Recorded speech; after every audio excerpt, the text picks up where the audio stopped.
हम यहाँ पर खड़े हैं, तुम्हारी दादी या तुम्हारी मॉम बाहर आ जाए और मुझे देखकर बोले कि अरे मैं तो तुम्हारे साथ रिलेटेड थी, तुम मेरी भाभी थी। अब वैसे ही अगर मान लो वैसे ही तुम और भाई कहीं खड़े हो और कोई आकर बोले अरे आप दोनों तो हस्बैंड एंड वाइफ थे, तो तुमने सोचा भाई क्या करेंगे उस वक्त? क्या वो उस वक्त नहीं सोचेंगे ये क्या कह रहे हैं? क्या उनके दिमाग पर जोर नहीं पड़ेगा? ऐसी नौबत अभी तक आई नहीं, ना मैं आने दूंगी। मैंने पहले दिन ही अपना नाम गलत बताया उन्हें। ऑफिस में कोई हमारे बारे में जानता नहीं, बाहर हम कहीं आते जाते नहीं एक साथ। इसलिए ये जो डर तुम बोल रही हो ना वो मेरे मन में नहीं है, लेकिन तुम्हारे मन में जो डर है ना मैं जानती हूँ, जिसकी वजह से तुम यहाँ आई हो। डर? कौन सा डर? कैसा डर? मैं यहाँ पर डर की वजह से नहीं आई, मुझे अपने भाई की फिक्र है। मैं उनकी वजह से यहाँ पर आई हूँ ताकि तुम उनसे दूर रहो, उनकी लाइफ से दूर रहो। तुम्हें अपने भाई की फिक्र नहीं है, तुम्हें चिंता इस बात की है कि कहीं उनकी याददाश्त न वापस आ जाए। इसी बात का डर है ना कि कहीं उन्हें सब कुछ याद ना आ जाए। You know what? Stop playing with my mind.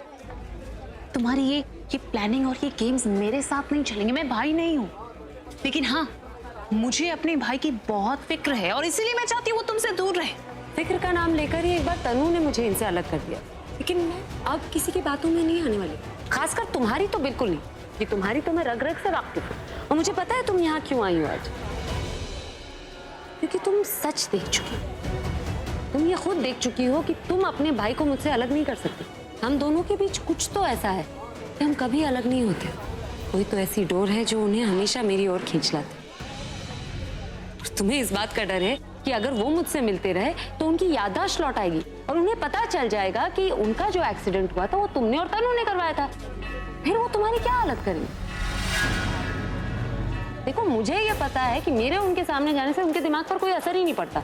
मैं उनसे मिलूंगी, इसलिए अब मैं तुम्हारी कोई प्लानिंग नहीं पूरी होने दूंगी। और तुम भी ये जानती हो क्योंकि तुमने देखा है कि हम हमेशा साथ रहे।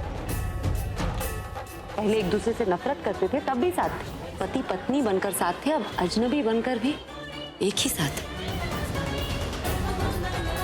होना हो एक दिन उनकी याददाश्त लौट आएगी, और अगर नहीं भी आई तो वो अपनी धड़कनों की तो सुनेंगे और उनकी धड़कनें उन्हें बताएंगी कि वो अब भी मुझसे प्यार करते हैं।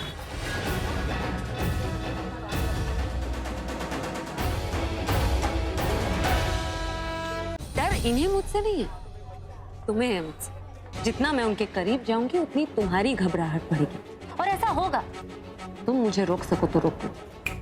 तुम मुझे चैलेंज कर रही हो क्या अरोड़ा? चैलेंज नहीं कर रही, क्योंकि चैलेंज में जितने चांसेस जीतने के होते हैं उतने हारने के होते हैं। मैं तो तुम्हें सच बता रही हूँ कि ऐसा होना ही था। ऐसा होगा नहीं होगा, ऐसा मैं होने नहीं दूंगी। बहुत घमंड है ना तुम्हें अपने ये सो कॉल्ड प्यार पर, अपनी ये डेस्टिनी फेट पर। मैं तुम्हें भाई के सामने आने ही नहीं दूंगी। फिर देखती हूँ कैसे तुम आती हो उनके सामने, क्योंकि मेरे रहते हुए तुम और भाई एक हो ही नहीं सकते। Siddharth, Listen to me.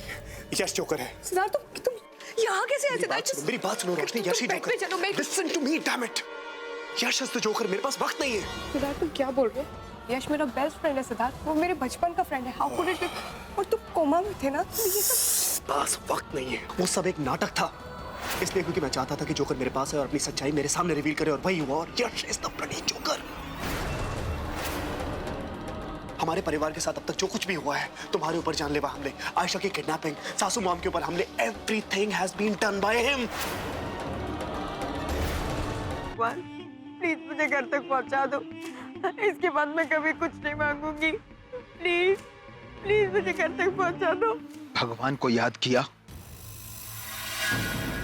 और शैतान हाजिर, और वो इसलिए क्योंकि मुझे मेरा बदला लेने से भगवान भी नहीं रोक सकता। प्लीज मुझे मत मारो। देखो मैंने थोड़ी ना तुम्हें मारा, तुम्हें बदला ही लेना ना, तो तुम निखिल से बदला लो, उसी ने तुम्हें मारा है। मुझे मार के तुम्हें क्या मिलेगा? मुझे मत मारो प्लीज। नहीं नहीं, खून के बदले कौन? पर माँ साहब, हम सब तो इसी घर के हैं, तो फिर हम परी और सत्तू को अलग करना क्यों चाहेंगे? हो ना हो, इन सब में इसी लड़की का हाथ है। झूठ जितना बड़ा हो, सफाई भी उतनी बड़ी हो जाती है छाया। तुझे कोई परहेज है क्या इन दस्तानों को पहनने से? नहीं नहीं माँ साहब, हम कुछ कहने सुनने की जरूरत नहीं। जो मैंने बोल दिया तो बोल दिया। ये दस्ताने सबको पहन के दिखाने होंगे। वो नंदिता ही थी माँ, जिसने मेरे पूरे परिवार को बर्बाद कर दिया। तो उसका अंत भी आपको निश्चित करना है।